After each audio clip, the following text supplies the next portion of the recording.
Juntos también seremos capaces de construir la patria del respeto, con oportunidad igual para todos. Este coronavirus, esta pandemia, se está enseñando que la sociedad debe cambiar y que la parte puramente material debe dar paso a una nueva formación humana basada y centrada en valores, a nuevos políticos centrados en valores, que debemos dejar de lado aquellas cosas que pervierten a la humanidad y que hacen que los hombres sean enemigos de los hombres. Ahora hay un adversario común que está causando muerte a todos los seres humanos. Motivo más que suficiente para repensar y replantear la organización social de nuestro país y en general de la humanidad. Cambios tendrán que presentarse y esos cambios abarcan también los conceptos de cultura y el concepto de educación.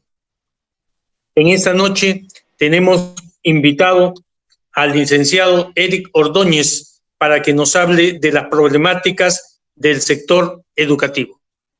Licenciado Eric Ordóñez, puede hacer el uso de la palabra. Muchas gracias por haber venido.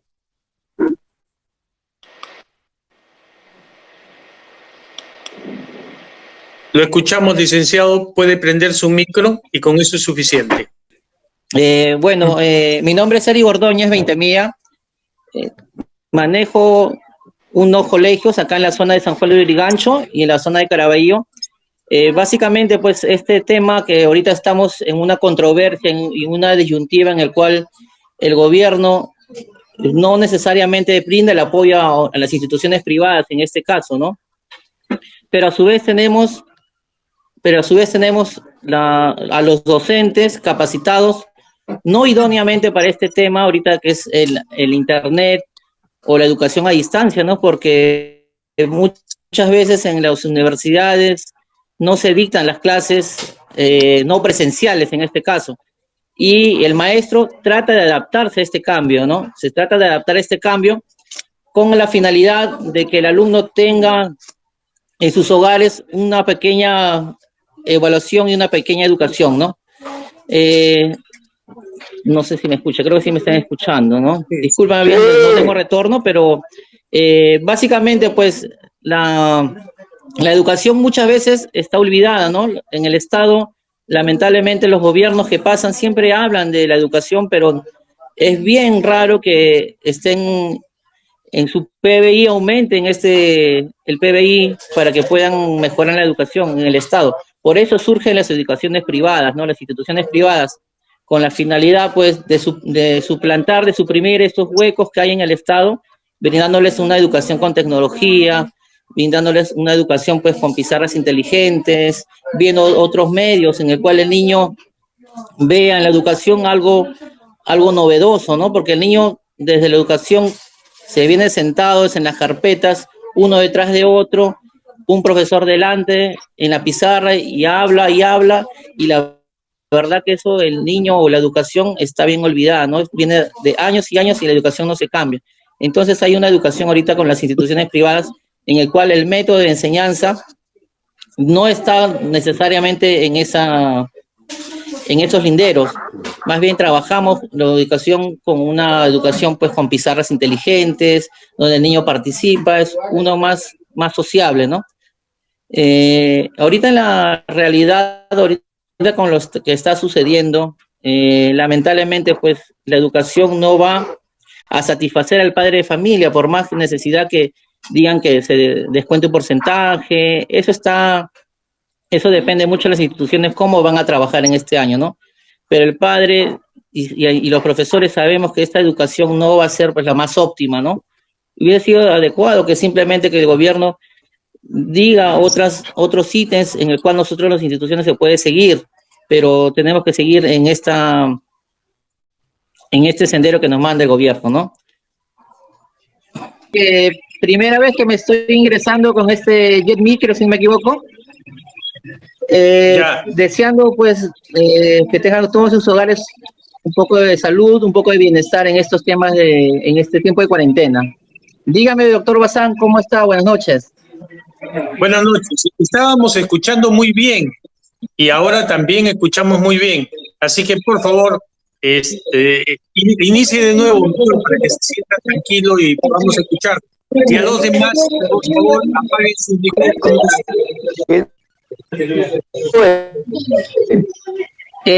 Bueno, como decimos, ¿no? La educación es un tema muy complejo en el cual trabaja el sector salud, en este caso, pues, la alimentación, que muchas veces los niños en los sectores B, C, D y sectores mayores no tienen un buen desayuno, un buen almuerzo en el cual el niño pueda rendir sus 8 horas de clases.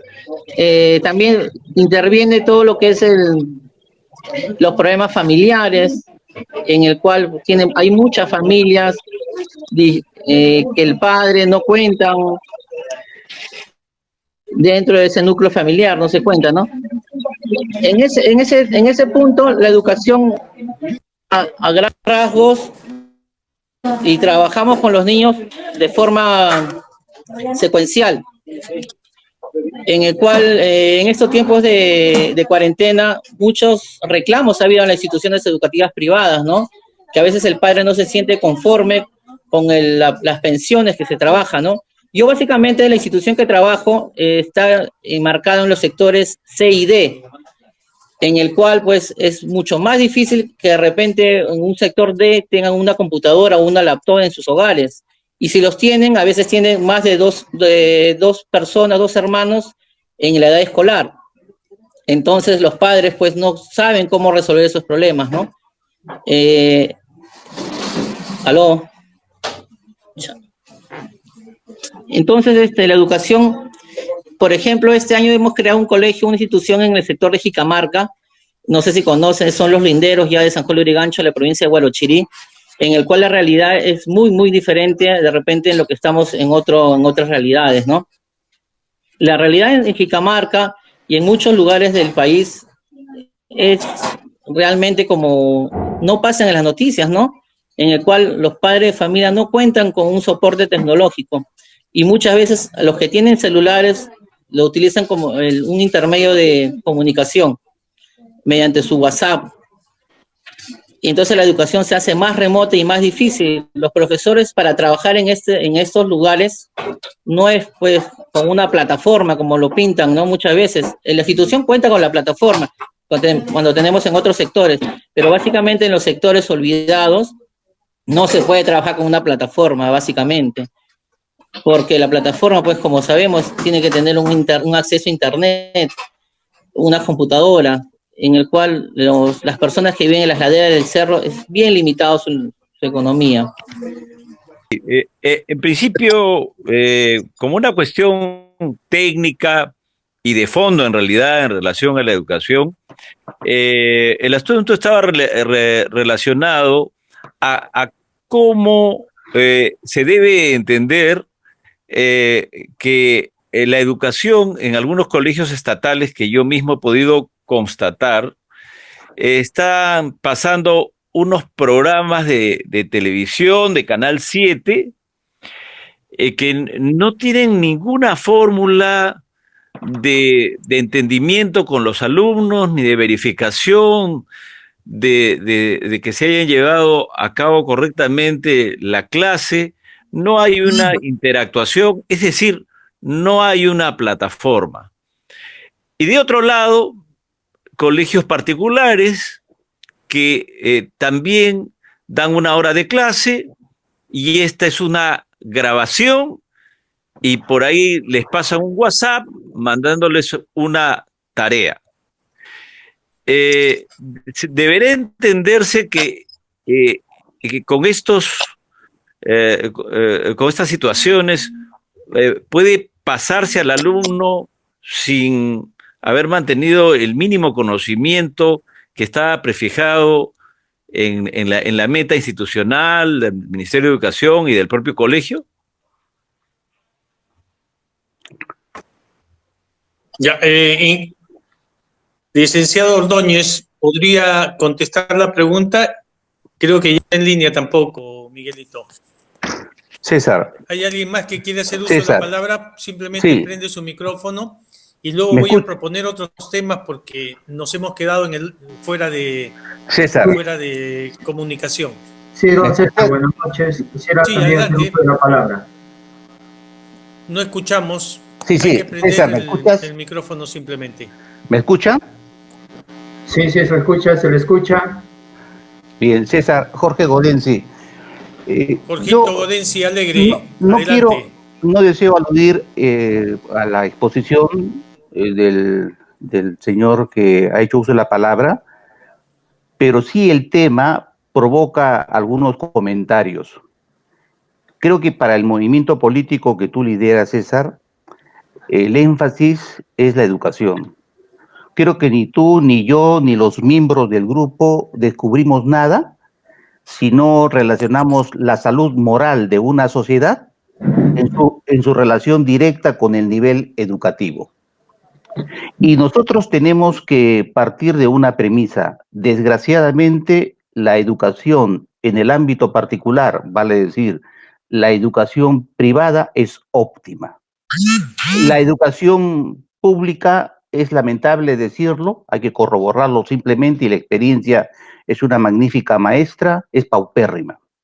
De manera que la educación en el ámbito privado, aun cuando a nosotros afecte nuestra sensibilidad porque prima en la gran mayoría de colegios, centros educativos e instituciones superiores, prima el sentido lucrativo, creo que el movimiento político que tú presides debe de encauzar el propósito educativo como una suerte de prestación de servicio público. Es decir, las universidades y los centros educativos no deben de ser empresas, deben de ser centros que ofrezcan una educación de calidad, pero que la intencionalidad no sea el negocio, el lucro, porque ese propósito desnaturaliza los fines educativos.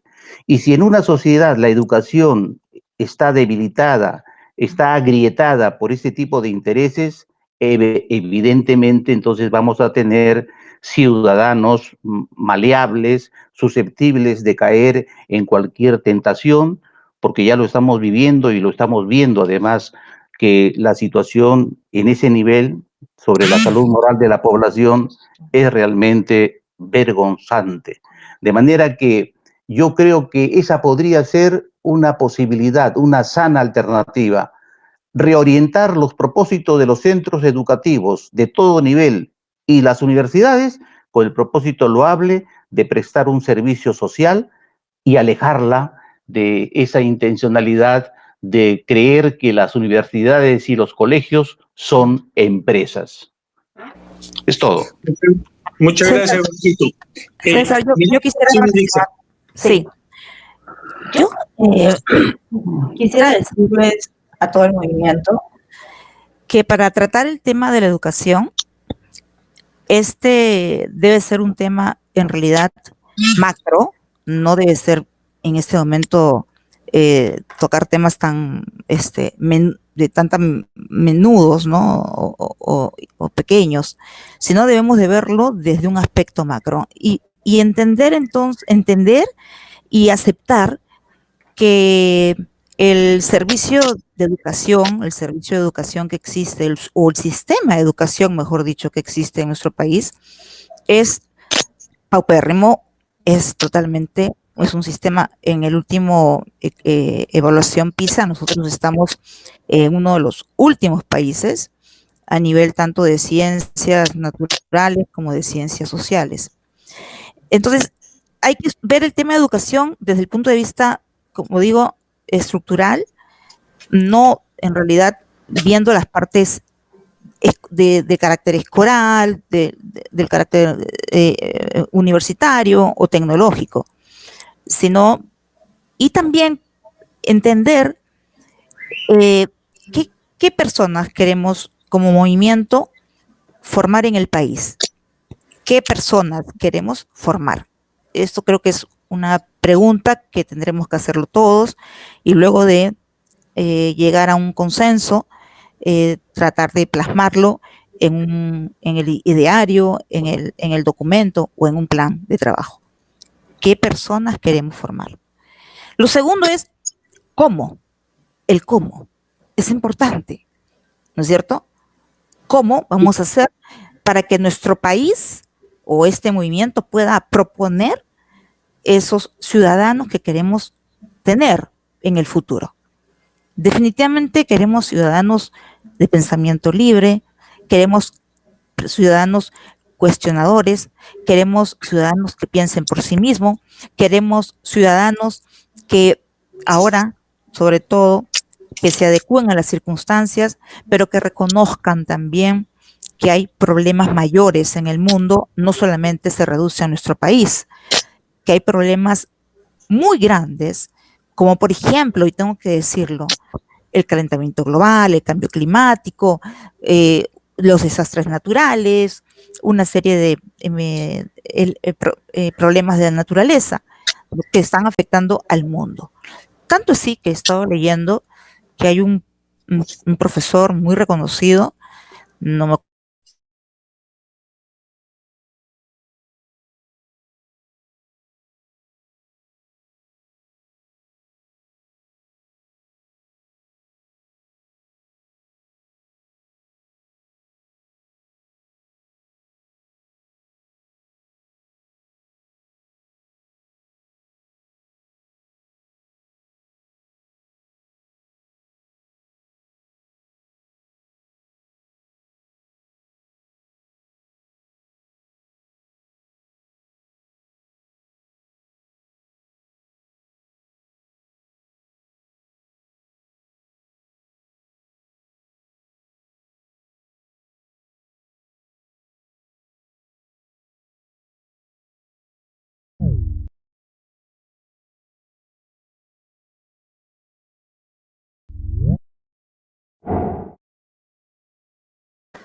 un país dictatorial, ¿no? Definitivamente no digo, ¿no? Pues que, pero hay que recoger también los ejemplos buenos de otros países. Por ejemplo, Finlandia, que es uno de los países que en el examen PISA, en la evaluación PISA, se encuentra en primer lugar. Ahora, nos llama la atención, Finlandia se encuentra, ahora, ¿cómo se encuentran formados sus ciudadanos? Basta ver una serie finlandesa para darnos cuenta cómo un joven maltrata a su padre, cómo un joven levanta la voz y falta el respeto. Entonces, ¿vamos a querer ciudadanos con mucho contenido, con mucha inteligencia, o queremos ciudadanos bien formados desde el hogar? Ciudadanos con respeto a los seres mayores, a los seres vulnerables. Eso es importantísimo. Ciudadanos no solamente con conocimientos, sino ciudadanos con valores, con principios, valores, honestidad, lealtad, tolerancia. Esto es importantísimo. Ser honestos en nuestra vida y en nuestro accionar. Eso es muy difícil en un país, sobre todo nosotros, donde la corrupción se encuentra definitivamente, ¿no? Entronizada.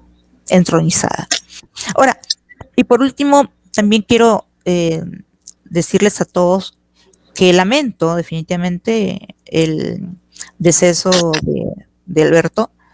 También tuvimos la oportunidad de conocerlo en las aulas universitarias, en los distintos cargos en la que trabajó en la Universidad San Martín de Porres. Sí, pero hay que ser honestos, ¿no? Alberto fue un profesor, no fue el maestro, ¿no es cierto? Y hay que ver también y reconocer algunas acciones, algunas conductas, ¿no es cierto? Que en algunos casos no fue tan ejemplar, que digamos. Entonces, a los muertos no necesariamente hay que alabarlos y decir, este señor fue lo mejor. No, también a los muertos y a todos hay que tener el valor de decir que cuáles fueron sus principales efectos. Nada más quería decir eso, César, creo que hacia eso deberíamos apuntar. Muy bien, Luis Felipe pidió la palabra primero y luego creo que está también el licenciado Fidel González. Sí, Primero Luis Felipe. Luis Felipe, puedes prender tu micro y hacer uso de la palabra. Muchas gracias, doctor. Y en principio, totalmente de acuerdo, ¿no?, con las afirmaciones del señor Godensi. Muy claro, muy conciso y sobre todo muy contundente, ¿no?, en lo que realmente necesita la educación en nuestro país. Como usted dijo, doctor Bazán, a pesar que Simón Bolívar fue uno de los primeros cimentadores de la educación pública, con grandes colegios como la Independencia en Arequipa, en Moquegua, a pesar de ello, la educación pues sufrió una transformación que fue cayendo en decadencia, ¿no? Y también estoy de acuerdo, felicito la intervención de la señora Melixa, muy concreta también, y yo pienso que ese tipo de enfoques pragmáticos, con un discurso sincero, probablemente frontal, a veces el estilo frontal genera escozor, pero es lo que se necesita, porque los discursos ya que siguen siendo rebuscados, no hablo de demagogia, ¿no?, que es el tema de la politiquería, me refiero a esa clase de tecnócratas que pueden tener los conocimientos técnicos basados en metodologías cuantitativas, cualitativas, muestreos, hacer una matriz de consistencia muy bien razonada. Pero por eso cuando yo siempre mencioné, y también celebro las afirmaciones y las aseveraciones del licenciado que está haciendo la ponencia en estos momentos, que en un momento dado dijo, Jicamarca es un bastión al final del San Juan del Lurigancho, y mucha gente no sabe la realidad de ese colegio confinado, cómo se imparte una clase, cómo los alumnos viven. Entonces, en ese sentido, lo que yo le pediría al doctor es que ya los manuales de procedimientos, ya los planes de gobierno, la ley escrita, la ley madre constitucional, todo ya está. Simplemente, como dijo la señora Melixa, hay que ver el cómo. No solamente se puede plantear una solución muy creativa, muy innovadora y que definitivamente tiene que ser diferente. Disculpe, doctor.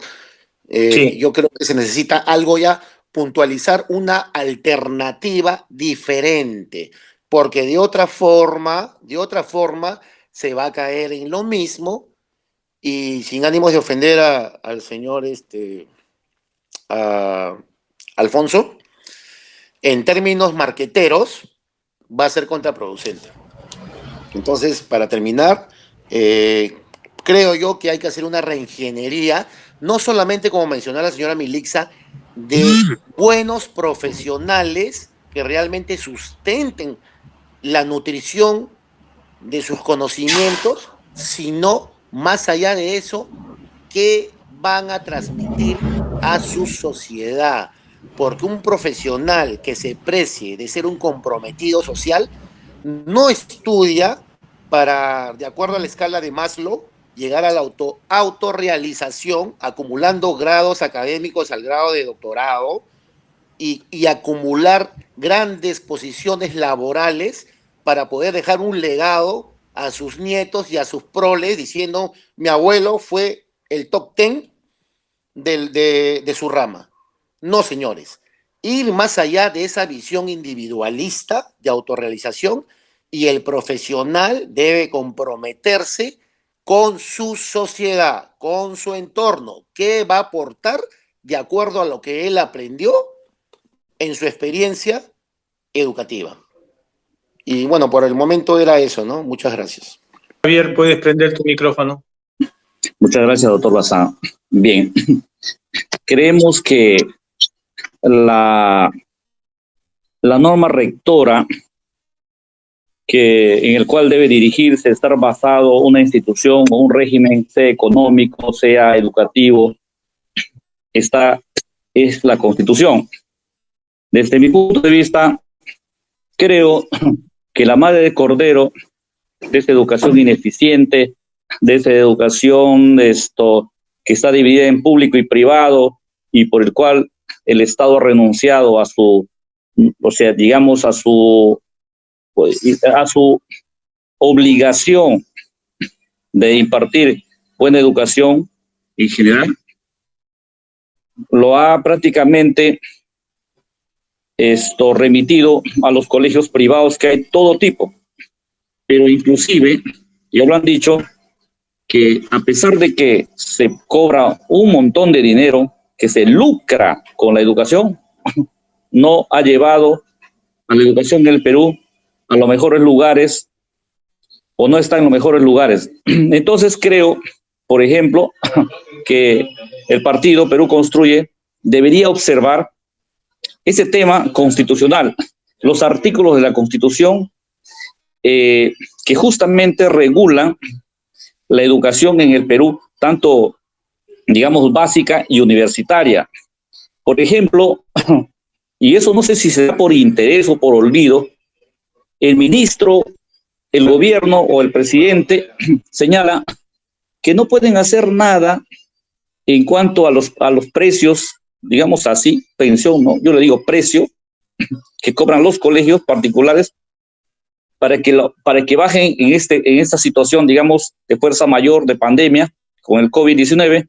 Y, por ejemplo, dicen que no pueden hacerse un contrato entre privados. Yo creo que no es verdad necesariamente. ¿Por qué? Porque para mí, desde mi punto de vista, como abogado puedo señalar que no hay exactamente un contrato entre privados. ¿Por qué?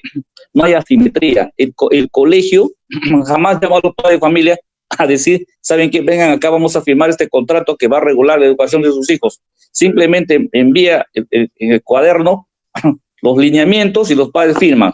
En todo caso, no sé si será un contrato por adhesión, en fin, habría que ver eso, pero el tema está en el artículo 62 de la Constitución, por ejemplo, que tiene que ver y está relacionado con el artículo 65 de la defensa del consumidor, que para nada el gobierno ha hecho valer, que debió haber hecho valer, porque dice acá que el Estado defiende el interés de los consumidores y usuarios.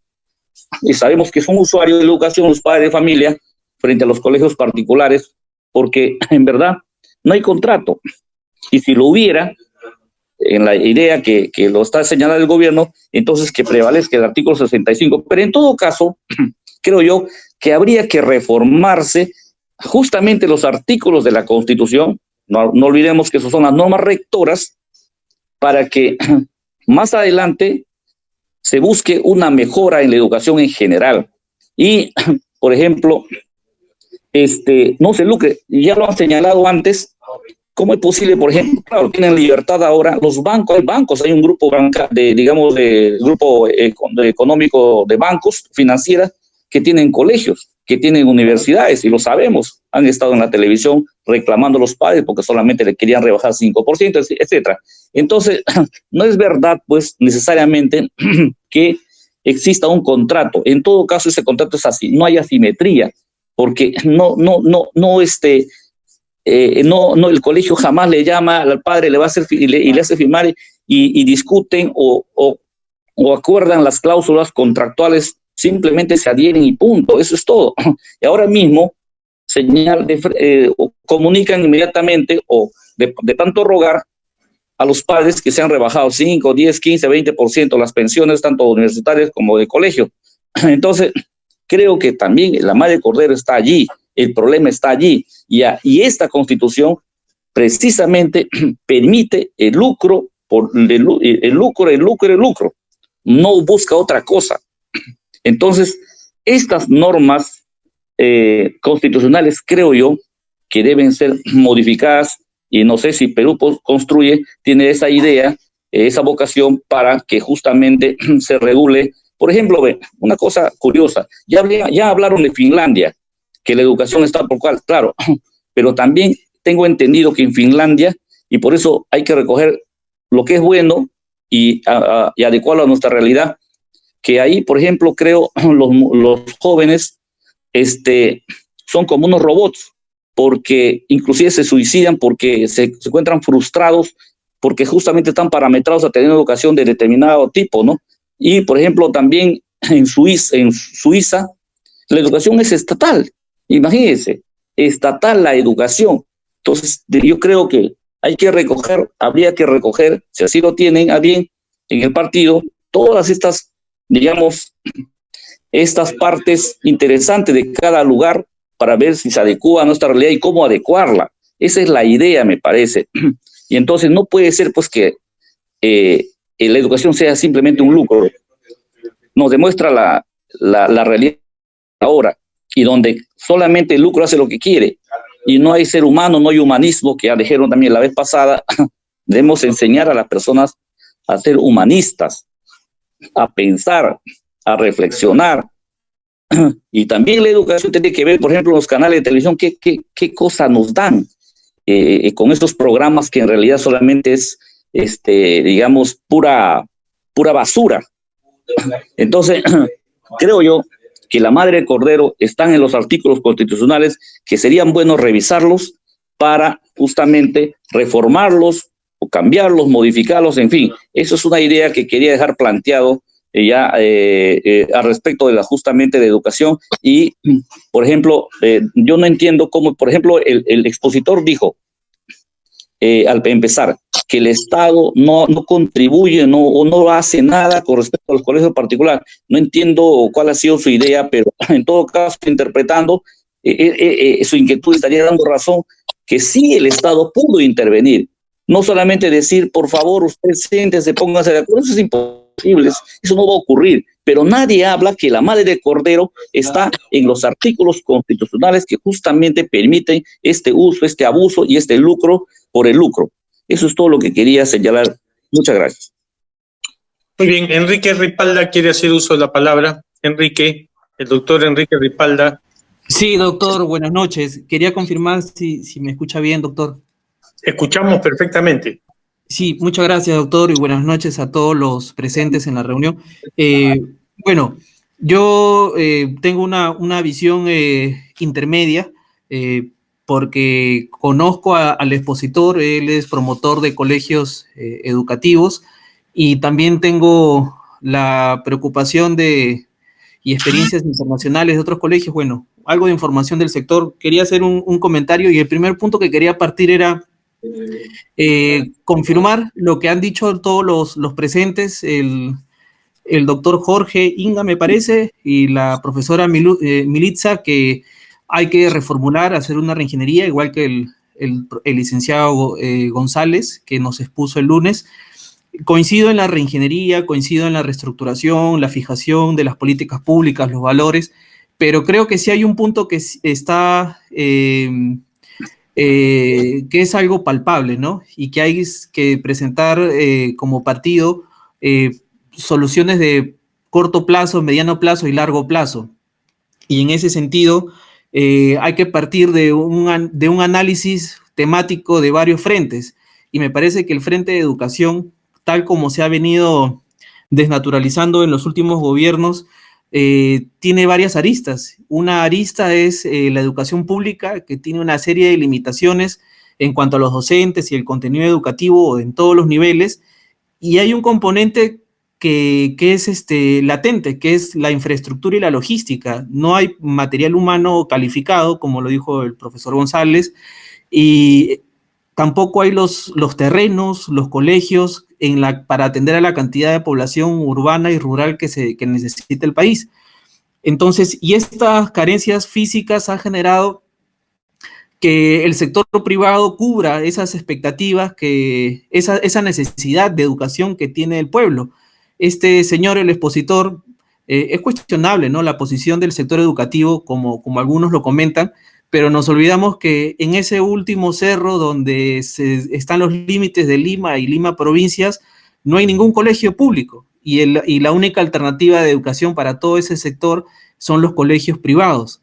Entonces, y así como hay esta situación, hay muchas. Entonces yo creo que, y también me parece que el gobierno, entre todas las cosas malas que ha hecho, es que ha dado mucha libertad y ha desatendido los colegios privados, y nos hemos olvidado que los colegios privados atienden buena o mala forma, y las universidades privadas también de buena o mala forma, a un sector de la población.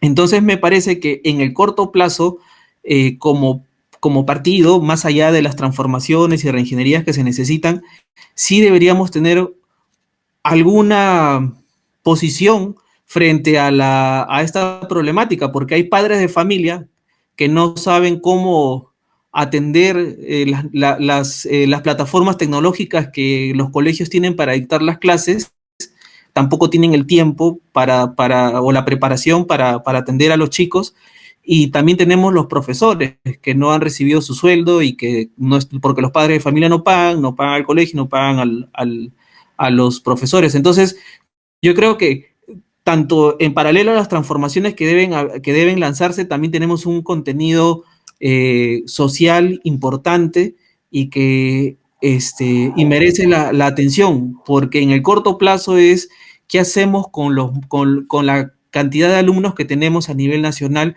en estos colegios pequeños. Como las medidas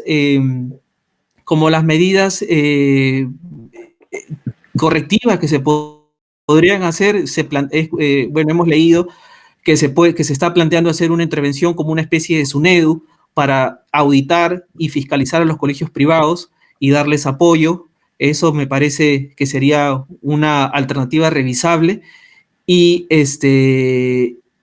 bueno, entre otras posiciones que hemos ido escuchando en la presentación de hoy, pero me parece que el contenido de educación tiene una situación urgente que merece una atención ahora y una atención a mediano y largo plazo, que es la transformación que nosotros necesitamos, sin olvidar que donde no está el Estado ha habido alguien que ha tratado de llevar su servicio para atender a la población. Esa es mi posición. Muy bien, Jorge Luis Godensi Alegre. Gracias, César.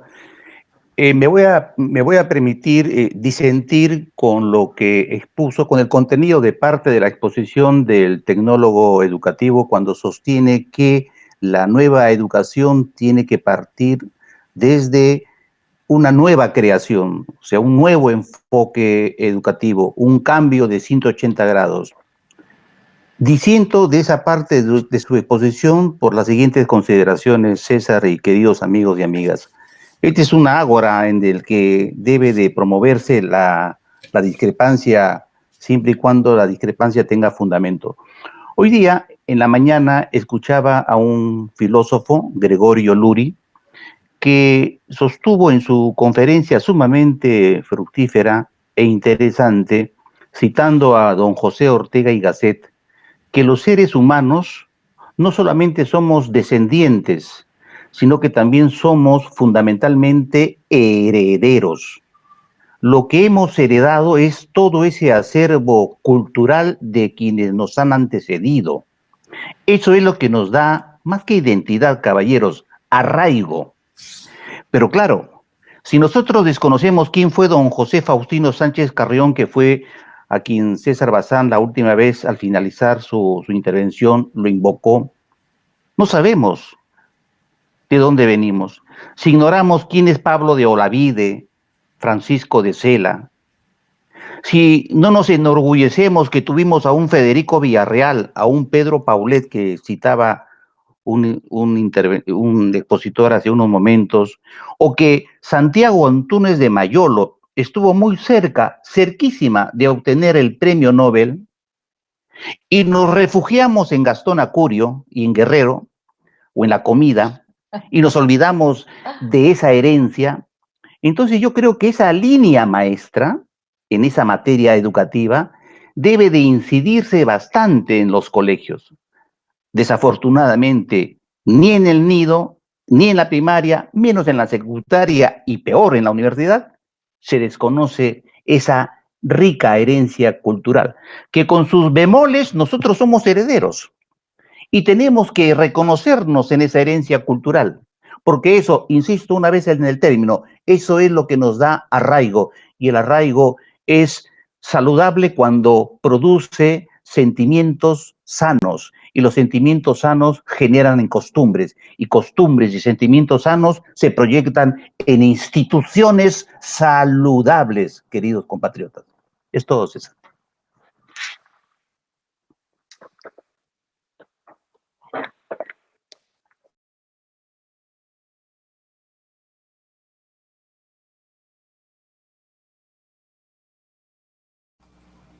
¿Qué pasó?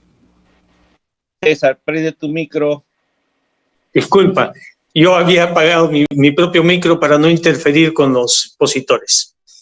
Bien, en reuniones anteriores quedó claro que el Estado peruano ha venido renunciando durante muchos años al papel que realmente le corresponde. Decía Rousseau en el Pacto Social que los seres humanos renunciamos a nuestra independencia, a nuestra libertad, para transferírsela a un Estado, a una organización superior, con el propósito de buscar el bien común. La educación, la cultura es parte del bien común. La salud es parte del bien común. La defensa es parte del bien común. Y sin embargo, el Estado, durante todos estos años, ha renunciado a ese papel que le corresponde de ser aquel que ponga la pauta en materia educativa, para que nuestro pueblo encuentre su identidad cultural. No queremos decir con esto que los colegios privados vayan a desaparecer, no, para nada. Se acaba de señalar un ejemplo muy claro. Hay lugares a los cuales el Estado no llega, no hay colegios, y los privados suplen suficientemente bien esa deficiencia. Sin embargo, la educación es un papel fundamental del Estado y debe retomarlo en todos sus niveles. No solamente estamos hablando de los niveles del colegio, también de los niveles preparatorios para artes y oficios y los niveles necesarios para orientar la producción nacional de gente que sepa pensar, gente que sepa construir y de gente que sepa generar trabajo también. Basta ya de formar en las universidades profesionales que al día siguiente de sacar su título profesional vayan a tocar la puerta a las empresas, a las fábricas para buscar un trabajo. El papel del abogado, como el papel del médico, como el papel del contador, como el papel del arquitecto o el papel del ingeniero, es el de ser un profesional independiente.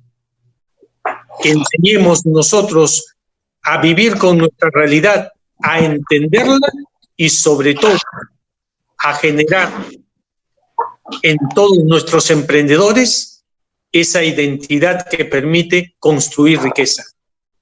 La salud, decíamos también hace tiempo, no puede estar repartida en tantas partes. Ese problema nos lo ha puesto muy en claro el coronavirus en estos tiempos. 5 formas de brindar salud y ninguna de ellas la da eficientemente. Hay que establecer un sistema integrado de salud, que eso es lo que corresponde como Estado. Hay que establecer los servicios básicos permanentes, que es lo que corresponde como Estado. Hay que promover las carreteras, los trenes, los caminos, los transportes suficientes para sacar las riquezas y permitir que aquellos que no tenemos cultivos propios, como es la ciudad de Lima, puedan recibir de aquellos lugares que están abandonados, donde se cosecha la piña o se cosecha la naranja y se malogra porque no tienen cómo venderla, ni a quién venderla, y peor aún, cómo sacarla del lugar donde se encuentran. Entonces el papel del Estado tiene que recuperarse, y ese papel es lo que nosotros queremos hacer que el Perú cumpla. Tenemos que generar el cambio cultural, ese cambio cultural que nos permita a nosotros tener nueva gente sembrada con concepto de solidaridad y construcción frente a estas épocas y a todas las épocas con una humanidad humana, es decir, con valores. No podemos pensar que los ricos sobrevivirán sin los pobres, ni los pobres sobrevivirán sin los ricos, porque cada uno de ellos tiene que entender cuál es su papel. El rico solamente es rico en tanto y cuanto haya pobres, y el pobre tendrá su sentido de ser y trabajará en tanto y cuanto haya ricos, pero solidarios, sin abusos, sin esa generación de esas dispersiones, disquisiciones y rupturas que hacen a unos oprimir a los otros. Lo que el hombre busca es felicidad, y la felicidad cada uno de nosotros la encuentra de una manera distinta. Ahora el gobierno ha propuesto un impuesto a la riqueza, y lo primero que hacen es pensar en los trabajadores, y a los trabajadores es a quienes quieren quitarles un poco más con nuevos impuestos. No, no se trata de impuesto al trabajo, se trata de un impuesto a la riqueza, al concepto de abundancia, a aquellos que tienen mucho dinero, y por lo tanto un poco de compartir no les va a quitar absolutamente nada, como no se le quita más que una raya al tigre.